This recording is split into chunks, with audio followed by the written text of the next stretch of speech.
গত 9 তারিখে আমাদের কলেজে ইন্ডিয়া ভার্সেস নিউজিল্যান্ড একটি খেলা অনুষ্ঠিত হয়। তো আমাদেরই batchmate, intern batchmate doctor Sunny Manna, সে সেটাকে দায়িত্ব নিয়ে করেছিল। এবার বর্তমানে কি হলো, গতকাল আমরা জানতে পারলাম হঠাৎ তার নামে একটা শোকজ লেটার বেরিয়েছে এবং সে LT 400-এর পারমিশন কেন করিয়েছে।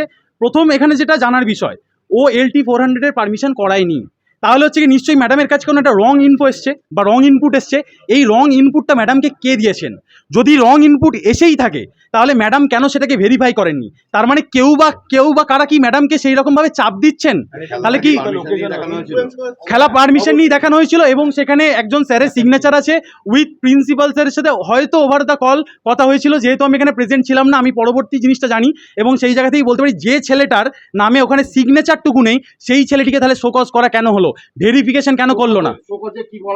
শোকজের ওইটাই বলা হচ্ছে, LT 400-এর যে চাবি খোলানো হয়েছে কেন, অথচ সেই ছেলেটা খোলাইনি।